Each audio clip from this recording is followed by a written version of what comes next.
FASA présente comment réaliser son bardage.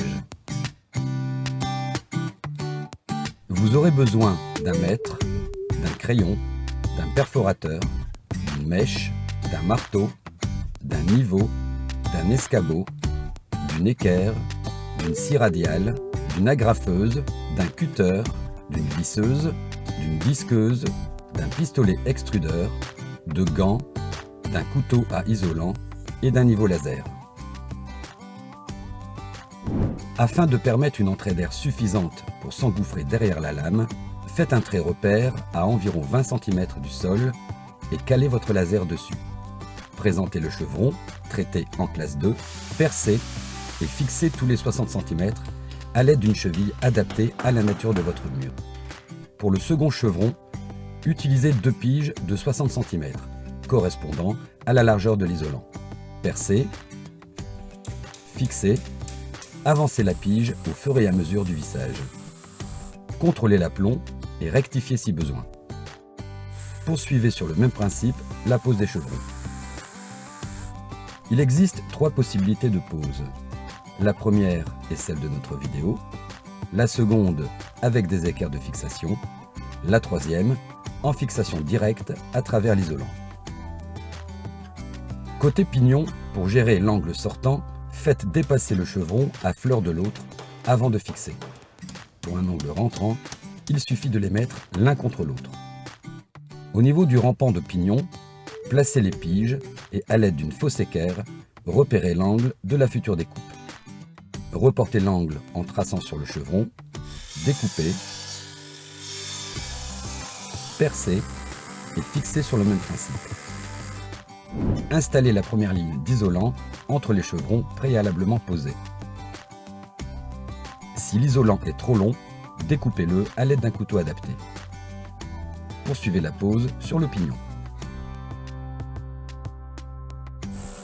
À l'aide d'un perforateur, percez l'isolant et la maçonnerie, puis insérez les chevilles de fixation aux 4 angles. Renouvelez ce principe de pose jusqu'à recouvrir tous les murs. À l'aide d'une agrafeuse, accrochez le pare-pluie sur les lithos d'un bout à l'autre. Coupez l'excédent du pare-pluie à l'aide d'un cutter à ras du premier chevron situé à 20 cm du sol et agrafez encore.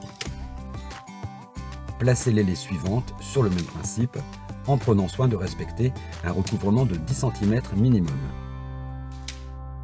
Prenez la mesure du haut du mur jusqu'en bas du premier chevron.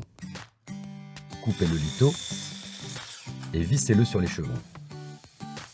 Au départ du mur, prévoyez 2 lithos de 27 à 37 mm de section, côte à côte, puis disposez le litho suivant à 40 cm.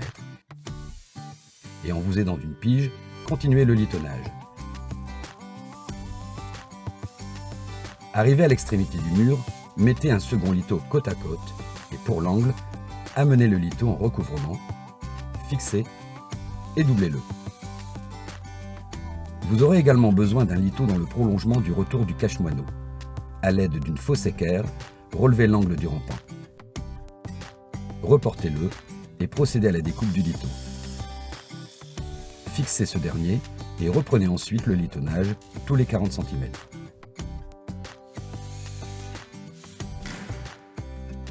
Pour un angle rentrant, installez 3 lithos de chaque côté de l'angle.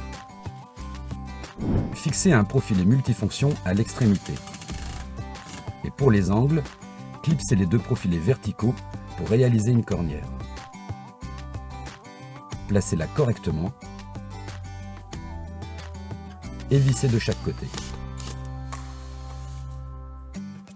Pour un angle rentrant, les profilets multifonctions se placent côte à côte par un simple vissage sur les lithos. Commencez par fixer le profilet de départ ventilé en bas des lithos à l'aide de vis inox freeform.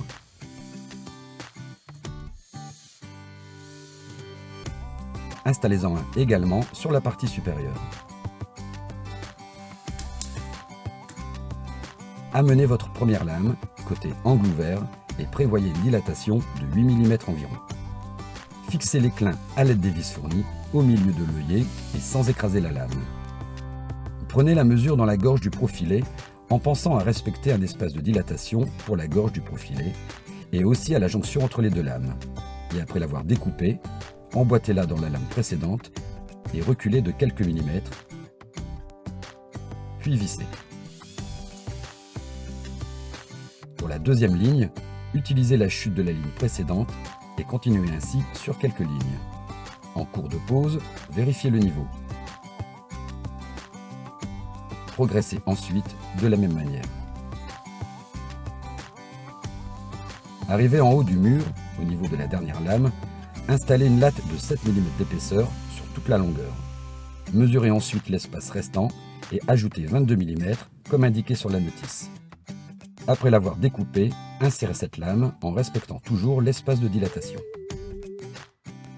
Relevez la cote pour l'installation des U bordant le retour du cache-moineau. Sciez-les et fixez-les. Il est nécessaire de découper l'excédent de la languette. Fixez maintenant les profilets ventilés le long du rampant. Placez votre lame afin de marquer les futures découpes. Tronçonnez à l'aide de la disqueuse. Vérifiez si la découpe est correcte et vissez-la.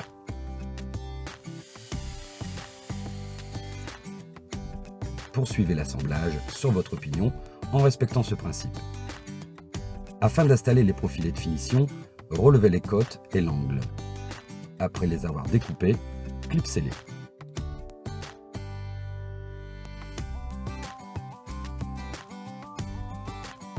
Afin de recevoir le futur profilet multifonction, placez un litho à la verticale parfaitement dans le prolongement de l'ébrasement et doublez-le. Faites de même de l'autre côté de la fenêtre, puis poursuivez le litonnage tous les 40 cm. Relevez la cote au niveau du soubassement entre le bas du chevron inférieur et le chevron sous la tablette et ajoutez 2 cm. Fixez-le et placez un second litho pour finir le soubassement. Au niveau de l'imposte, reprenez ce principe mais en ajoutant 3 cm de débord par rapport au chevron supérieur fixé précédemment bordant le tableau. Renforcez encore à l'aide de litho le soubassement et l'imposte. Une bonne aération étant primordiale, installez la grille de ventilation en affleurant les lithos au niveau du soubassement, puis au niveau de l'imposte. Prenez les dimensions au niveau du tableau pour la découpe de la tablette en alu. Appliquez de la colle mastic régulièrement et dans notre cas, placez une première pièce en alu servant d'allonge. Amenez la seconde partie de la tablette en alu et vérifiez son bon positionnement et appliquez une légère pression pour une meilleure adhérence. Placez maintenant des petites lattes de bois d'environ 8 mm d'épaisseur sur le pourtour du tableau qui recevront à terme le bardage ou l'habillage et garantiront une bonne ventilation. Placez le profilet multifonction sur la partie haute du tableau et vissez-le. Relevez les cotes pour le futur habillage en réservant un petit espace pour la dilatation. Une fois découpé, insérez-le dans le profilet, puis maintenez-le à l'aide des clous fournis. Mesurez les dimensions des ébrasements, sans oublier le fait que la tablette peut être en pente, et après avoir découpé votre habillage, appliquez-le et fixez, toujours avec les mêmes clous. Prenez également la cote en face avant. Découpez ensuite le profilet en réalisant une petite encoche pour une application plus qualitative et vissez. Mesurez maintenant la largeur exacte entre les deux profilets multifonctions pour installer ensuite le profilet alu qui devra couvrir parfaitement ces deux derniers. Arrivé à la fenêtre avec votre clin, marquez vos repères le plus précisément possible.